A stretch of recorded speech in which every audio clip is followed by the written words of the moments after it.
Ti devo dire una cosa. Che è successo? Volevamo fare un cretino.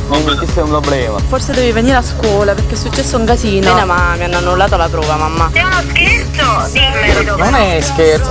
In pratica mi hanno ingoppato con il coso dei temi nelle calzette e mi hanno annullato l'esame. Vero? Sì.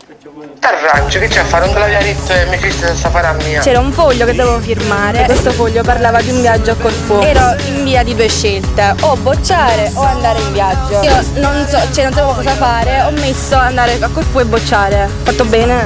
Stavo facendo il compito a Gaspare e ci hanno scamato praticamente. Ma che cazzo dici? Tu hai acceso la candela alla fine, però. Sì, un po'. No, non hai capito. Mi è andata così bene che hanno sorteggiato. Viaggio a Lourdes per 2 persone.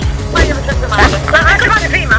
Dicono pure che c'è una multa da pagare. Stai tranquilla, non c'è agitare, non è successo niente. Oh mamma, ti ho detto che non ho fatto niente, mi hanno ingoppato. Senti, vuoi la pasta o ti mangi il pane? C'è da pagare pure una multa di 500 euro. Io ti voglio gettare a mare, tu vuoi fammi pure. Vabbè, scherzo, è andata bene, niente. Dai, mi dà appena una tanta caretta. Queste non ci credono che tu hai acceso le candele per me. Ma certo, sempre.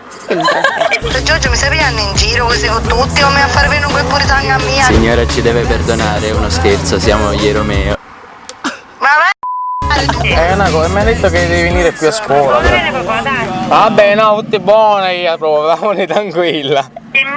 Please don't talk about me when I'm gone. Through our French cheese or now.